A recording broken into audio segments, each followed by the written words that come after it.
Hi മക്കളെ, ഫൈസൽ സാറാണ്. ഫസിൽ സാറാണ്. മക്കളെ, നമ്മുടെ എക്സാമിനേഷൻ എല്ലാവർക്കും കംപ്ലീറ്റ് ആയിട്ടുണ്ട്. നമ്മുടെ ക്രിസ്മസ് എക്സാം ഒക്കെ കഴിഞ്ഞു. അത് എങ്ങനെ ഉണ്ടായിരുന്നു ഫസിൽ സാർ? എന്താ ഒരു അവസ്ഥ എന്ന് പറയുന്നത്? മൊത്തത്തിൽ ഇപ്പോ ചില കുട്ടികൾക്ക് എന്താണ് പരീക്ഷ അത്യാവശ്യം നല്ല ടഫ് ആയിരുന്നു.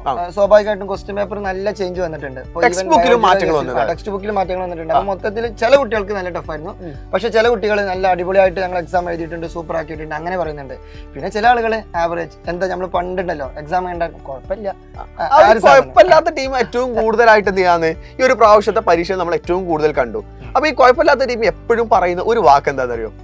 സാറേ കുഴപ്പമില്ല, അടുത്ത പരീക്ഷയ്ക്ക് നന്നാക്കാം. ഇതേ വാക്കാണ് ഇവര് ഏതിലും പറഞ്ഞത്. ഓണം എക്സാം ആയ സമയത്തും പറഞ്ഞേ, ഇപ്പൊ ഇതാ ക്രിസ്മസ് എക്സാം ആണ് അവിടെയും പറഞ്ഞേ. ഇനി നമ്മുടെ മുമ്പിൽ ഏത് എക്സാം വരുന്നത്? എന്റെ ഒരു ബ്രദർ ഉണ്ട്, കസിൻ ബ്രദർ. അവനോട് ഞാൻ ചോദിച്ചു, അവൻ 10ാം ക്ലാസ്സിലാണ്, എന്താ പാടെന്ന് വെച്ചു. അപ്പൊ അവൻ പറഞ്ഞത് എന്താ വെച്ചാൽ ഒന്നും കൂടി പഠിച്ചിരുന്നെങ്കിൽ കിട്ടിയിരുന്നു എന്നാണ് പറഞ്ഞത്.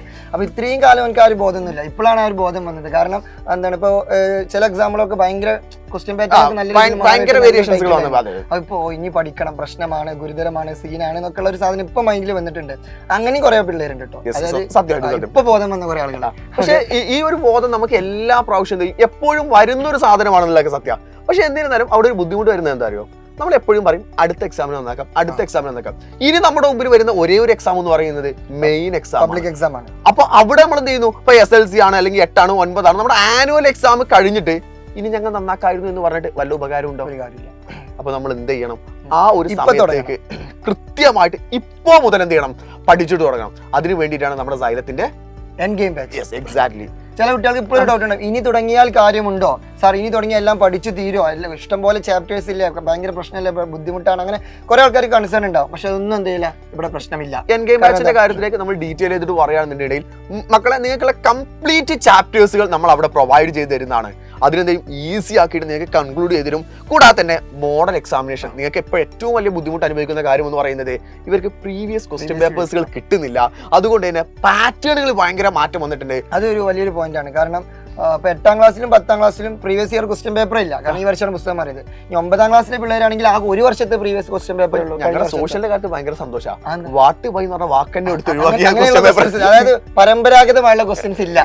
കുറച്ചൊരു വൈൽഡ് ആയിട്ടുള്ള നമ്മളെ തന്നെ കറക്കി പിടിക്കുന്ന ക്വസ്റ്റ്യൻസ് നന്നായിട്ട് എന്ത് ചെയ്യണം? ആലോചിച്ചിട്ട് ആ ഒരു കോൺസെപ്റ്റിലേക്ക് പഠിച്ചാൽ മാത്രം. ഇപ്പൊ ബയോളജിയിലും എന്ത് ചെയ്യണം? ആ വലിയ മാറ്റങ്ങളൊക്കെ എന്ത് ചെയ്യുന്നുണ്ട്, കാണുന്നുണ്ട്.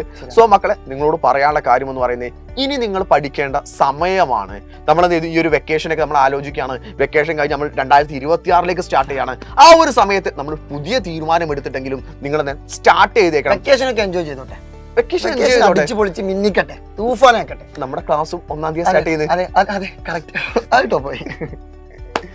സോ മക്കളെ, കൃത്യമായിട്ട് പറയാം, എൻഡ് ഗെയിം ബാച്ചിലേക്ക് ജോയിൻ ചെയ്യാത്ത മക്കളെല്ലാം താഴെ കാണുന്ന നമ്പറിലേക്ക് വിളിച്ചിട്ട് ഇമ്മീഡിയറ്റ് ആയിട്ട് തന്നെ ജോയിൻ ചെയ്യാം. ഇപ്പോഴാണെങ്കിൽ ന്യൂ ഇയറിന്റെ 15% ഓഫറോട് കൂടെ നിങ്ങൾക്ക് എന്ത് ചെയ്യാൻ പറ്റും? ജോയിൻ ചെയ്യാൻ പറ്റും. അപ്പൊ എല്ലാവരും എന്ത് ചെയ്യാം? മാക്സിമം യൂട്ടിലൈസ് ചെയ്യുക. എല്ലാവരും അത് ഉപയോഗപ്പെടുത്തുക. നിങ്ങളുടെ എല്ലാ ഫ്രണ്ട്സിനോട് ഈ ഒരു കാര്യം അവതരിപ്പിക്കുകയും ചെയ്യാം. പിന്നെ ഇപ്പൊ ഒരു വേറെ ടീം ചിന്തിക്കുന്ന എന്തായാലും ന്യൂ ഇയർ അല്ലേ, അത് കഴിഞ്ഞിട്ട് നന്നാവും. 2026 പക്ഷെ അപ്പോഴേക്ക് ഏത് കഴിയും? എൻഗേജ്മെന്റ് ഓഫർ കഴിയും. അതൊരു പ്രശ്നമുണ്ടോ? നിങ്ങൾ നന്നാവല് 2026 തുടങ്ങിയിട്ട് നന്നായിക്കോളൂ. പക്ഷെ ഇതിന്റെ മുമ്പ് എന്ത് ചെയ്യുക? അഡ്മിഷൻ എടുത്ത് വെക്കുക, അല്ലെങ്കിൽ ആ ഒരു ഓഫർ പോയി പോകും. അതൊരു പ്രശ്നമാണ്. സോ എന്തായാലും അടിപൊളിയായിട്ട് പഠിക്കുക. ഇനി നമ്മുടെ മുമ്പിലുള്ള ദിവസം എന്ന് പറഞ്ഞാൽ വളരെ കുറച്ചാണ്. സെറ്റ് ആക്കിയിട്ട് നമുക്ക് പഠിക്കാടാ. അപ്പൊ happy Christmas and happy advance new year.